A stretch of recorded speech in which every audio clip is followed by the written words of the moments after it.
Kurzgesagt is hands down one of the best channels on YouTube in my opinion.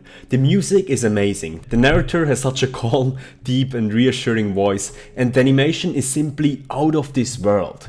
I'm a huge fanboy of this little biosphere of YouTube and watched almost all videos that they've ever put out. But there's always a but, dear friends. I'm talking about the but with one T.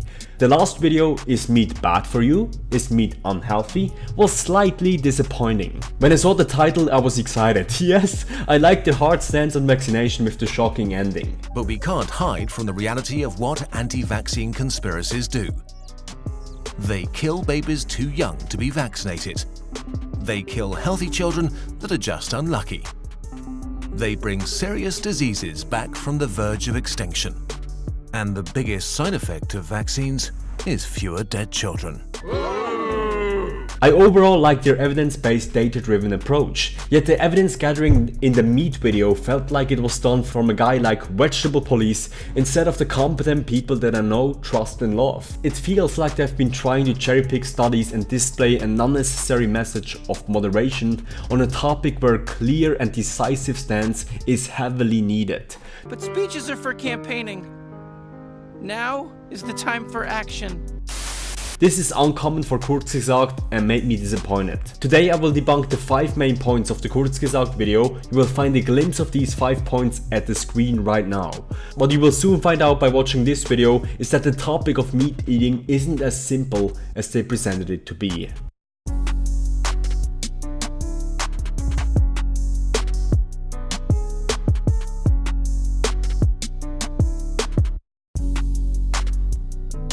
I think the main reason why we've seen such a hard standpoint on the anti-vaxxers is this. 2% of the population in the US are anti-vaxxers. 95% approximately of the population in the US are meat eaters. It's easier to have a hard stance on something when everyone is standing on your side than having a hard stance if you're standing with the 5%. A hard stance on an unconventional topic can be heavily bad business.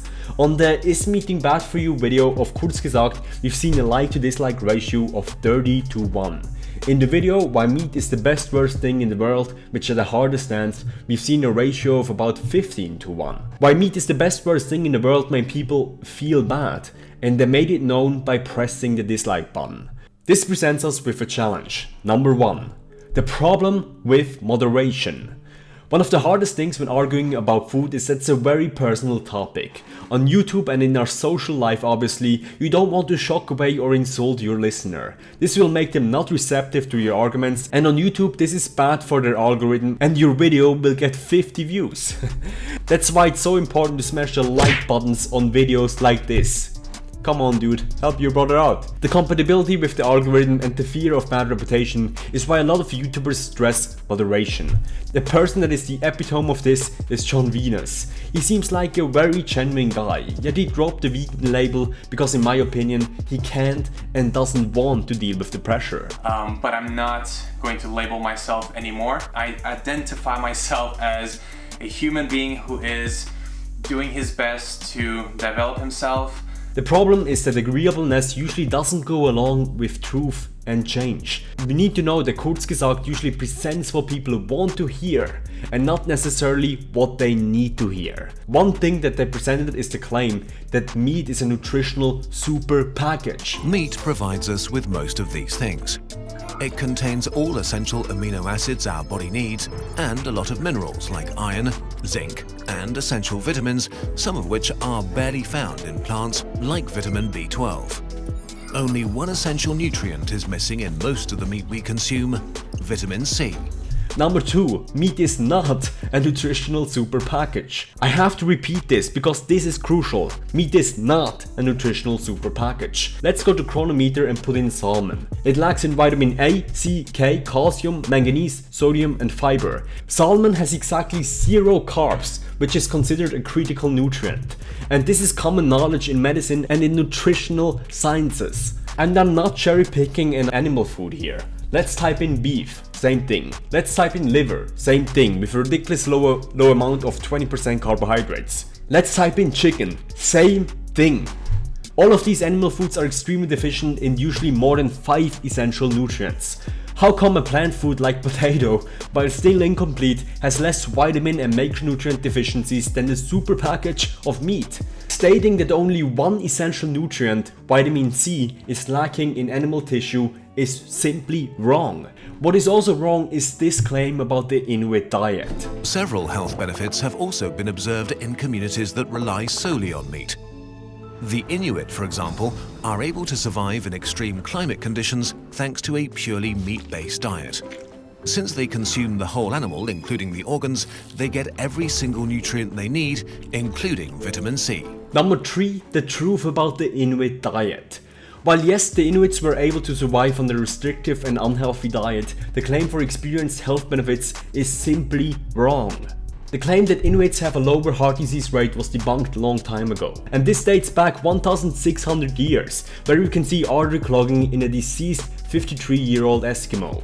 If you want to watch me debunk this issue fully, I linked my video The Truth About the Inuit Diet over here. It seems that Kurzgesagt either had a very biased expert on their hand in the making of this video, or are experiencing cognitive dissonance to some degree. Same is true for the next point. But meat has another big advantage, its high bioavailability. Some of the nutrients in meat are broken down faster and available quicker than those from plants.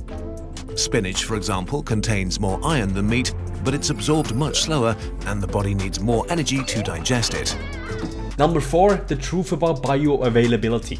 Bioavailability is a simple topic. It's the ratio of how much of the nutrients that you consume and how much of those that you can actually absorb. And the nutrients that you can absorb better are usually the nutrients that are similar to your own structure. So, you want the best bioavailability of nutrients? The best bioavailability is found in human flesh. Is this the best diet for humans then? Human flesh? Should Mr. Lecter be a certified diet counselor? No, what matters is that the diet is right for us. Vegetarians are no more likely to suffer from iron deficiency than non-vegetarians. Overall, this whole video has a, number 5, fishy smell. The most healthy animals to eat are probably fish. Fish contains polyunsaturated fatty acids like omega-3, which may lower the risk of cardiovascular diseases and support anti-inflammatory immune functions. As part of a balanced diet, fish can be eaten regularly without worries. Okay, what about heavy metals and the neurotoxins? Eating fish comes with its own bag of complications though, Ah, here it must come. like overfishing and the destruction of the oceans. Not cool. Kurzgesagt, not cool. Now I could go into the science of heavy metals due to our consumption of fishes that are higher in the food chain, but I want to point out the overall fishy smell of this video.